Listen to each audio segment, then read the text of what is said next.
Historia de la columna. Claudio Valerio Quintana Ruse, licenciatura en Artes Plásticas y Visuales, USTA Tunja.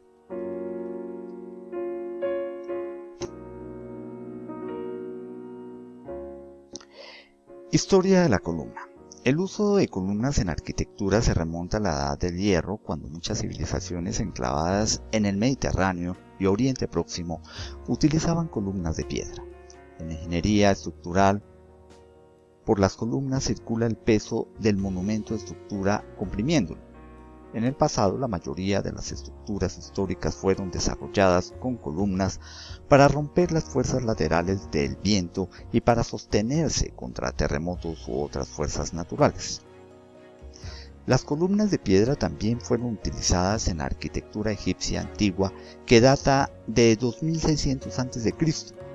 Algunas de las mejores columnas fueron desarrolladas por los persas, que pusieron grandes columnas de piedra durante la construcción de Persépolis durante el régimen del rey aqueménida Darío I, en el 524 al 486 a.C. Los pueblos egipcios, o el pueblo egipcio y persa, utilizaron diferentes tipos de columnas para apoyar y sostener techos de las estructuras.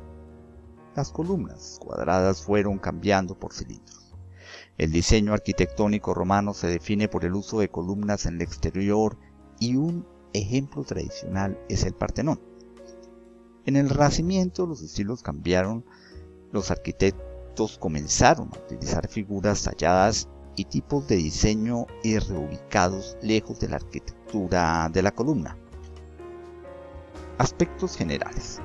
La columna está formada por tres elementos, que es el capitel, el fuste y la basa. En la arquitectura clásica, el fuste descansa sobre la basa y el elemento que se sostiene la columna reposa sobre el capitel. Aquí vemos tres ejemplos gráficos de hecho. Estilos arquitectónicos más destacados. Tenemos el hindú, con su estilo muy característico, al igual que el cretense, el persa y el egipcio. Seguimos con los estilos arquitectónicos. Ya tenemos el románico, el renacentista, que es un poco más estético desde el punto de vista occidental. También tenemos el arte barroco y el gótico, que estos estilos, pues digamos, son de lo más característico para nuestra cultura occidental. Órdenes arquitectónicos clásicos. Tenemos acá una descripción de los componentes de la columna y su utilidad en una estructura.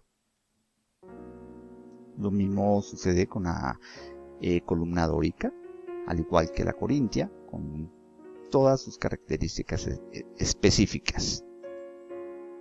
Tenemos la toscana, de igual manera, con su capitel, su fuste y su basa, sus distintas partes de la columna. Tenemos la columna compuesta, que esta es un poco más elaborada, un poco más dedicada, más estética, más compleja. Seguimos con los tipos de columnas. Las columnas pueden ser de diferentes formas, como redondeadas y cuadradas. Cada una tiene su propio conjunto de ventajas. Mientras las redondas se forman de una forma más clásica, las columnas cuadradas se han hecho muy populares en los tiempos actuales. Las columnas más importantes son redondeadas.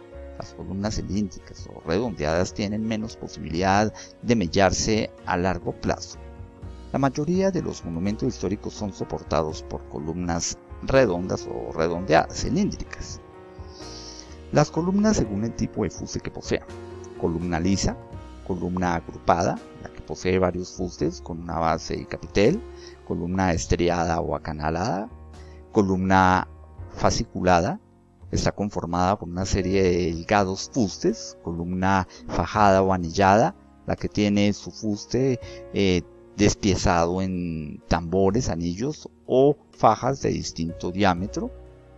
Está la columna geminada, la que tiene fuste doble, columna románica, la que tiene su fuste cilíndrico, liso, o que lleva decoración geométrica o vegetal, columna salomónica, la que tiene fuste torsionado en forma de espiral, columna torsa, la que tiene su fuste decorado con motivos dispuestos helicoidalmente.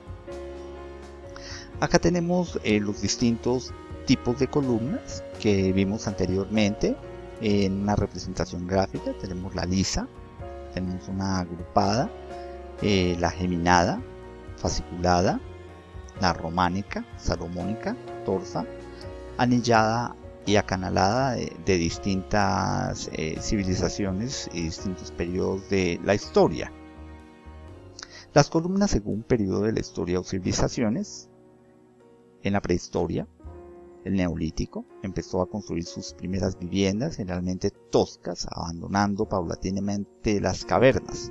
Las viviendas más curiosas se levantaron sobre los pilotes hundidos de lagos en Alemania, Suiza e Italia. A estas construcciones se les llama palafitos.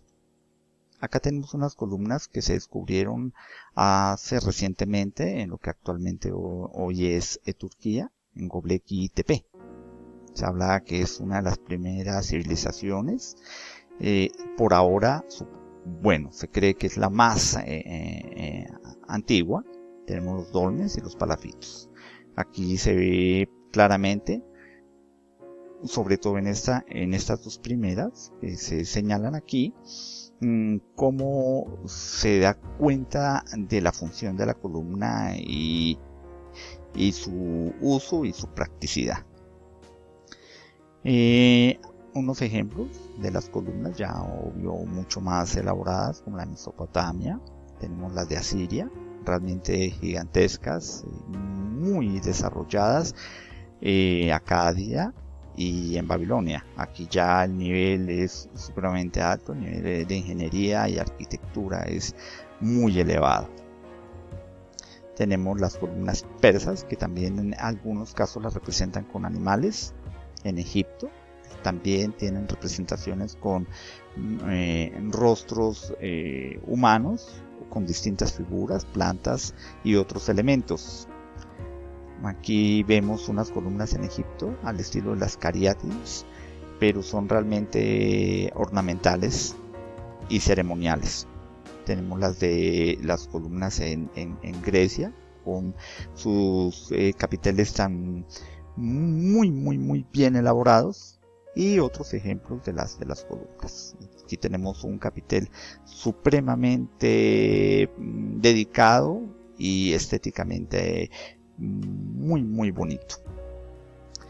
Acá tenemos algunas columnas características del Imperio Bizantino, de la Edad Media, de la India y de China. También algunas representaciones de las columnas en la civilización japonesa, en la civilización azteca, que en la mayor parte hacen columnas cuadradas, aunque también las hay cilíndricas, redondeadas o cilíndricas, las del Imperio Maya y la de los incas. Ya tenemos unos gráficos que nos describen los distintos o las distintas características de las columnas, la dórica, la jónica, la corintia, cada una con sus distintas características y su belleza, como un desarrollo de la arquitectura, la ingeniería y la estética de la columna, esto en el Renacimiento. Esta es la bibliografía de donde se ha extraído parte de esta investigación. Me despido de ustedes y les agradezco por su atención.